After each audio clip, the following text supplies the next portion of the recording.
Cool. All right. I can hear. Here's my video. I'm gonna cover up the glass of the door. Okay.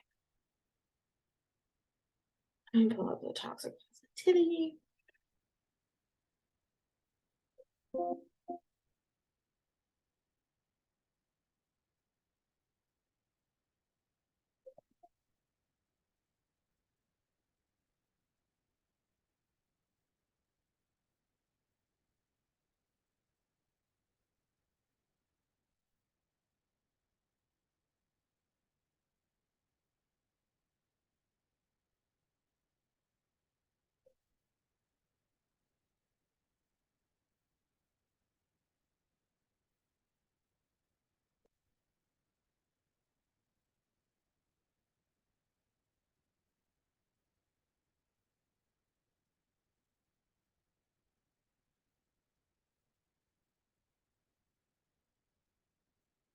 That's still today. Did I make that up?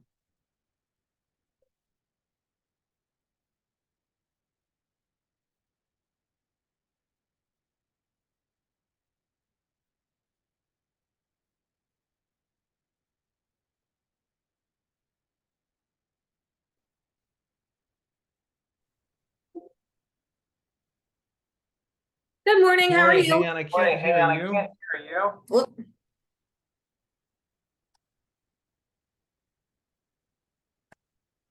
Okay, Catherine, can you hear me now? Yes. Can you hear me? I can. Woohoo! All right. So I'm really excited to have this conversation. I think it's going to be useful to our viewers, whether they are, stay-at-home moms and they're going to give this advice to their partner who is working, or if they work from home. I think everybody can use this. So let's start with you saying and spelling your first and last name, and then your title, please. Sure. Before we jump into that, where am I? Who? I do a bunch of these. So I think you in Virginia, right? Yes. So I work at channels WDBJ7 in Roanoke, Virginia. Okay. I am the senior producer here. You've been there? Not to your channel, but I've been to. I used to be part of the largest telepsychiatry company in the world. We can do this as part of the interview also, but you have at least one community mental health center in your town. And we would sell into those because there are clearly not enough providers in Roanoke to provide for all the needs. I mean, across the country, it's not just, right there in Virginia. Also, if I remember correctly, do you have, is Roanoke, is there this amazing kind of, I don't know if it's a rail trail or this running trail that goes behind, I don't know, the high school, some housing developments into a park? Yes. See, I've been there. It's in a park, right? And the park is, I don't know. And I remember like driving from there to CVS or a Walgreens. I don't know. You have weird memories when you hear about, if you've traveled, as a traveling salesperson, you remember all sorts of weird stuff. Right. And we also, I don't know if you got to see it while you were here, but we have the star on the top of our mountain. That's kind of like our little landmark. No one showed that one to me. Oh, okay. Next time when I come from the studio. Okay. So I'm the senior producer here at Channel 7, and I produce our 3 p.m. program called Here at Home, which is focused on stay-at-home moms, retirees, giving them information that they can use in their daily life to make their lives, their family lives better. Perfect. And so I'm really excited about this because I do feel like a lot of workplaces suffer with toxic positivity and how to navigate that. So does that help? I know I didn't realize you didn't know who we were. I'm so sorry. No, that's okay. It's good. I mean, some people are good at just like jumping on a media interview and whatever, that maybe they don't care. I like to know who I'm talking to. Okay. Tell me this also. So is this on camera? Will you see a clip of me? Yes. Okay. Number 2. And I did get the B-roll and the photos that were sent over to me. Feel free to use whatever of that you want. We tried to give you some video or screen captures as well as those are from our events. You usually don't talk about what's in the B-roll, but just so you know, a lot of those photos, those are real listeners, and we ran They're not models. And we had a big listening summit last November. And so that's why there were some studio pictures. We did a whole live stream, international live stream, and the training. And so that's where a lot of that came from. That professor, I think his name was in there, but that's, again, it's B-roll, so it doesn't matter. But just so you know, his name is Professor Avi Kluger, and he's one of the top researchers in the listening sciences. He's based out of Jerusalem at the Hebrew University. Wow. Yeah, so we brought him in for that. How's my sound? It sounds good to me. Okay, now if I move the mic, do I get more distant like that? Is it? Keep talking just a little bit.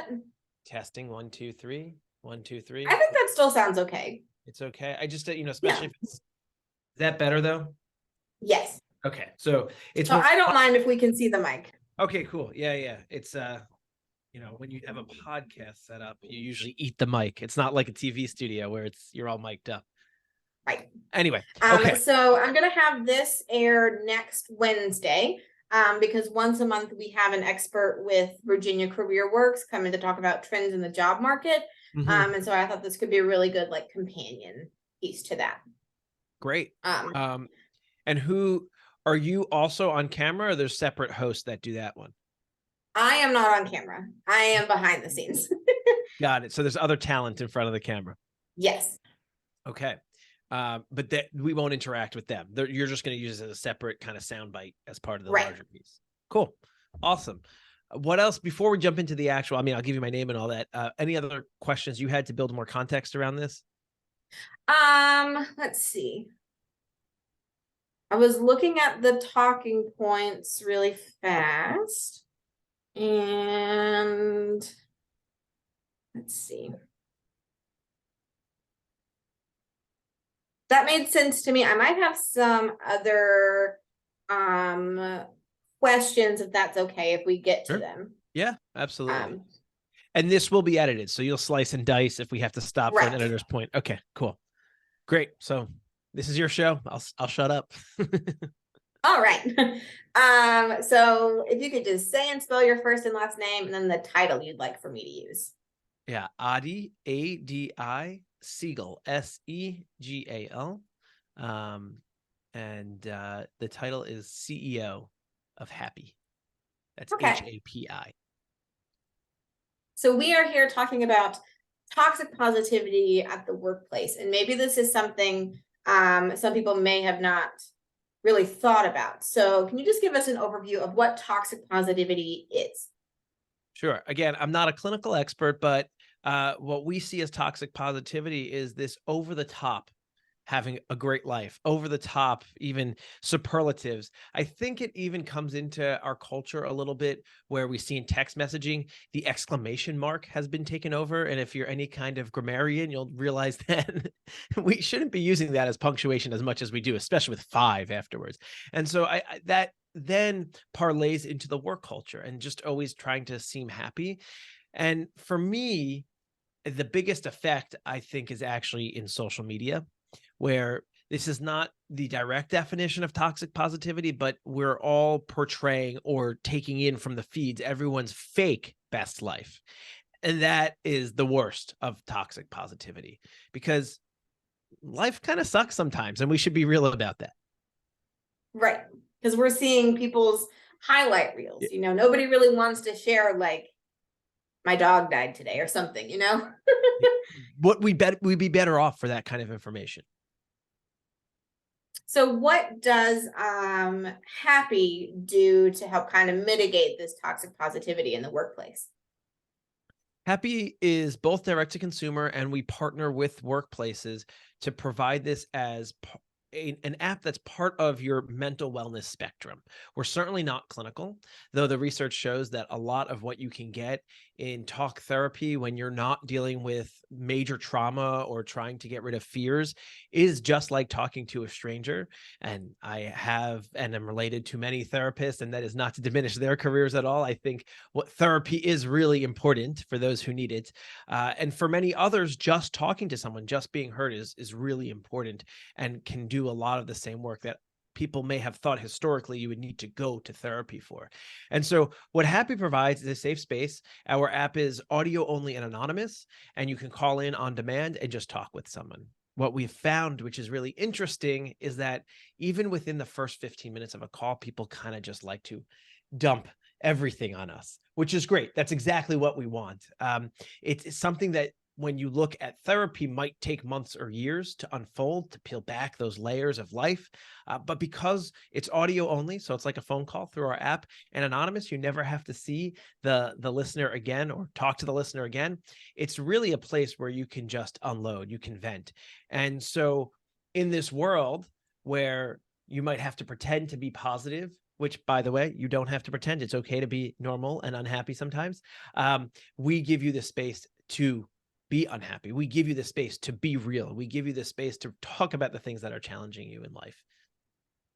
And so you mentioned the listeners who are on the other end of the call. What kind of training do they receive? The listeners go through our academy. This academy we call it the Atlantic Listening Academy. It's a one-of-a-kind, unique curriculum that we've developed in partnership with some of our academic experts around the world, as well as listening practitioners around the world. The listening, as I learned through this work, has been an academic field for at least 20 years. So there's a lot of science behind this. Also, emotional intelligence has been studied for many, many years. So we took the insights from both of these, worked with experts, and put together this self-guided curriculum in a course online. Anybody can take it. So one of the other things which is really exciting about our offering is that you don't have to be a professional happy listener to enroll in the Atlantic Listening Academy. The truth is, especially since we're talking about workplaces here, that everyone can be a better listener. We refer to everyone as a listening professional. You don't have to get paid to do it, but in any job, in any relationship, you can and should be a better listener. And we give you the tools to do that through the ALA. And so if somebody wants to enroll in the ALA, does that cost them anything? Yeah, right now. So I should say for employers, we certainly come up with good deals for those who want to bring it to the masses of their team. And right now it is listed on our website for about $4.99 for the entire course. You have the resources forever. And that said, we often run sales. We often produce this as part of packages. So anyone who wants to take the course should not see that as a barrier to getting better training. And they should always reach out if finances are a problem for getting this training. Okay. And then let's see, how can everyone experience the benefits of listening? I agree with you that I do think everyone can be a better listener, because I often feel like people are listening, but they're really only listening so that they can be like, okay, it's my turn now. Yeah. Everyone can be a better listener by simply, one, breathing before any interaction, and then two, having the mindset of listening to understand. If you listen to understand instead of listen to respond, you will get a lot out of the conversation, a lot more out of it. And the person in conversation will also get a lot more out of it. We tend to do this thing in conversation where we think we're engaging by interrupting the other person with a fun fact about something they're saying. It turns out that that's one, distracting, and two, not helpful to advancing the conversation. And so what we recommend is let people finish what they're saying before you decide to interrupt. I spent a lot of my career in healthcare, and you have about 11 seconds before your doctor interrupts you. Well, yeah, they are rushed. It is true. But the research shows that one, it doesn't lead to better outcomes. In fact, it leads to worse outcomes.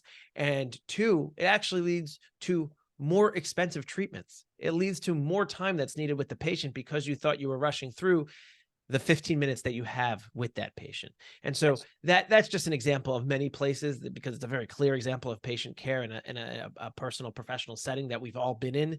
But you can see it with your managers, you can see it with your colleagues, and most importantly, you can probably see it with your partners and your children and spouses and living at home. We all just need to give conversations and listening a little bit more time, and we'll get a lot more out of it. So if someone is dealing with toxic positivity at work and they want to break the cycle and they want to be a little bit more real and transparent, what is your advice to them? Number one, they should make sure that they are in a safe work environment. I don't mean physically, I mean emotionally, both for sure, but most offices are generally physically safe. Um, and and then find the person that you want to try this out on. If you think that the entire culture of the place is just to be happy all the time, maybe it's a colleague on the same level or management level as you. Have a conversation with them. Maybe create a more welcoming environment, like you go out to a meal, um, and say, "Hey, can we be real about this? Can we talk about life? Do we always have to just be hunky dory all the time?" And see how that lands. The the most amazing thing is that when you open yourself up, almost immediately the other person opens up. And when you start to build that confidence, and it won't take that much time, take it to the next level. If you think that your manager is really responsible for a lot of this, go have that conversation. Have it in a safe place. Say that you want to talk about something that's been on your mind a while, and just be honest. I'm a big believer that transparency solves a lot of our problems. We hide behind things that we are uncomfortable with. We hide behind things that make us look weak. But the truth is, when you are honest, you actually can get more out. You become stronger. And so find that manager, jump to the next level. There's all sorts of interesting things in the management world about what they call skip level meetings. If that's something that's offered, or if that's something you can encourage, go to your manager's manager. It's not about your manager in between, but it's that you get to talk to other people in the company, and have those conversations about being real, about how toxic positivity, everything we're talking about today, is actually bringing down the culture, efficiency, and ultimate business outcomes of the company. And be real, be honest, and I bet you will be surprised in terms of how that conversation turns out. That's really good advice. Now, if let's say you're successful in those conversations and people start being a little bit more authentic across the workplace, what kind of, shifts can we expect once more people are starting to be more open and honest about who they are? I think we become more understanding with one another. So a lot of those things around, oh, did we meet the deadline? Why isn't this out? The client didn't get this, or we have a product to push out tomorrow. What's going on? If everything's always positive and work, work, work, you might not understand what's going on at home with someone, for example. So if someone's not turning in their work, or pulling their weight, it might not be because they're a slacker. It might be because, their kid is sick at home, or their spouse is going through something. And you're not going to get that in a workforce of in an office of toxic positivity, or that's just not open, or a team that doesn't listen to one another. Once you start to build those bridges, you will ultimately be able to relate to one another in a much healthier way, which at the end of the day improves company culture. It improves retention, and for that matter, recruitment, in terms of building the teams. And at the end of the day, drives the bottom line.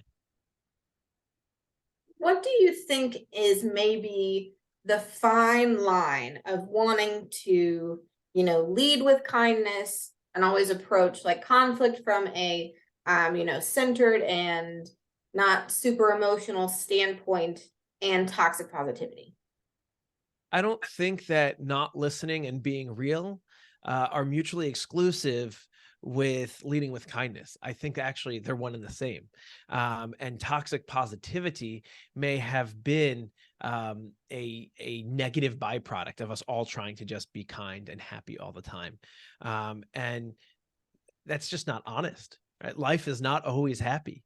And so, I was thinking of the show recently. I don't know if you've watched Shrinking, but there's that friend who says everything always goes my way.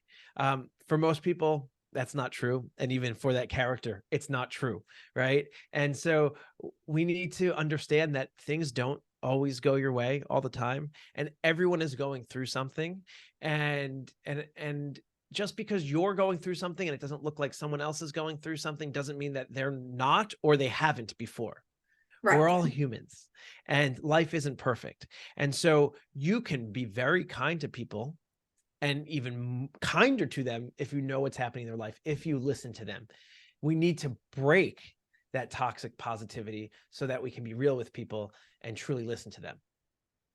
And then let's say somebody is trying to break the cycle of toxic positivity in their office place and they're getting a lot of pushback, what do you think their like next step should be? Find your allies. I think that in many work settings today, you see the development of ERGs, employee resource groups, and that can be for any type of minority, any type of special interest group that wants to be better represented or understood within the company. Why not create a ERG or just a collective of colleagues who believe in an actual positive and healthy way of communicating? That's where I would start, and then let that bubble up, for lack of a better term. Okay.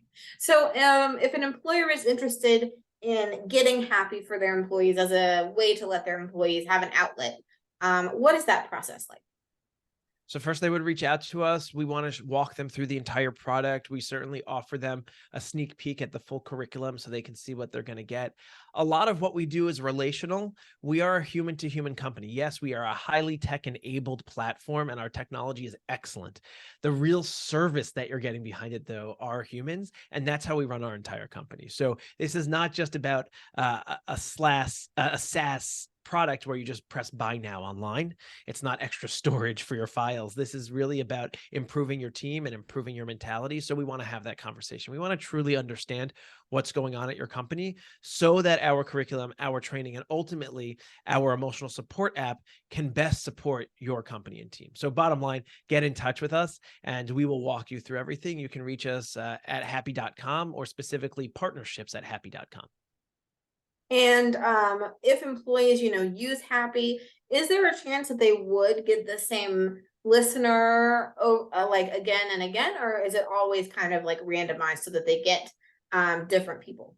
No, absolutely. So on the app, it works in two ways. You can have on-demand calls where you basically put out a dispatch to the world about how you're feeling. You select a category and then write a little prompt about what you want to talk about, and that goes out. It's an algorithm. Whatever listeners are online, they would get it. They have 15 seconds to answer a call. If not, it bounces to the next person until we get you someone. Then you can't choose. That's number one. Number two is if you feel like you need to have a call right away, you can find listeners that you like and that you see online and you actually place a direct call to them. And if they're available, they will pick up. The third way, to your point, is actually scheduling a call with your listener. Now, our app's been around about 3.5 years. We have people who are in audio-only anonymous relationships for 3.5 years, where they've been talking to the same person for hours about life. And sometimes it's working through a really big problem, and sometimes it's just passing time. It's just taking that walk together. And all of those are really important outlets that people need and don't often have in their own lives. And sometimes you even have healthy people to talk with, but you need someone else to share a specific thing with. And that's where our listeners really come in handy. And so if somebody who is just wants to use Happy by themselves, not affiliated with their company, how does that work? You just go to the App Store. It's either on iOS or Google Play, whatever type of phone you have, and you put in hapi.com or just HAPI into the App Store, and you'll find our app. If you go to our website, we also have direct links to the app. You sign up, you create an account, and essentially you pay by the minute. So it's really low risk in terms of starting. We give you a free 15 minutes to get started, and then you can find a listener that you like. You can find a topic that you like, and then you pay from there. You top up your wallet, and off you go. Okay. Is there anything that we haven't touched on yet that you want to make sure that our viewers are aware of?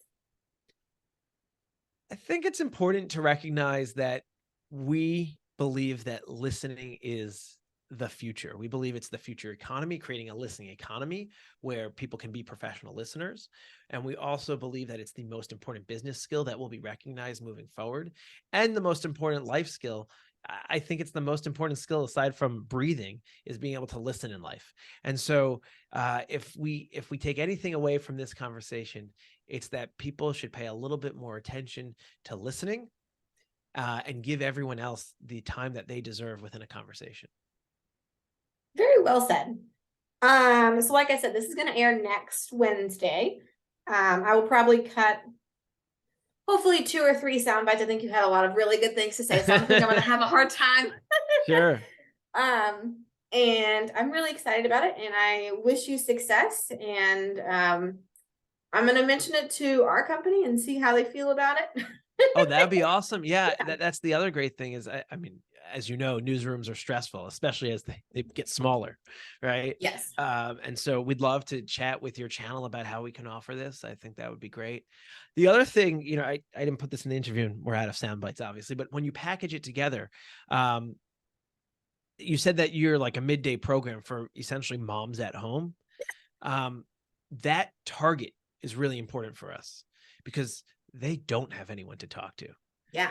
They're pretty, you know, there are a lot of Facebook groups for that, but moms at home need a lot of support and need a lot of conversation with other adults. You can imagine, especially with newborns, especially with toddlers, you're not talking to other humans. I mean, you're talking to your children, but just to have someone else, and this is something super easy on both sides, by the way, to be a listener, great thing to do during nap time, make a little bit of extra money. And on the other side of it, it's a great thing to just have that outreach, because the other thing is that, especially when you're at home, you can have all sorts of relationship issues because almost resentment. Your spouse is going out and working all day, right? And you're almost stuck in the house with the kid, and that's your audience, right? So if we Right. can package it in a way to say, like, this is for you, right? You're at home, like, dial in now, and you need that immediate relief. I think that's it's a great thing to talk about. And then you can also pitch it again as the newest gig economy. This is literally something you can do while swaddling your baby. Okay. Good to know. But yeah, I do feel like, you know, moms who are at home and you can't have an adult conversation with a child. They're not ready for that. And then like, that's okay because they're growing. But I do think it is important for moms to have that adult conversation. Totally. Cool. Anything else I can answer for you, Catherine? I think that's all for me. It was really fun talking to you. I hope we get to connect again on I would something love in the that. future. Yeah. And once this is online, I will send you the link. I will say next Wednesday, I think we're actually on our secondary channel because of, I think, soccer or NCAA basketball or something. So it may take a little bit longer for the video to get to the article, but once it is there, I'll send it over. Great. Yeah. Would it be possible also to get this full recording in case we want to use any sound bites? Sure. That'd be great. And if we Okay. want it, we'll slice and dice it. And then will we get an actual downloadable file for whatever sound bites you or whatever piece you put together?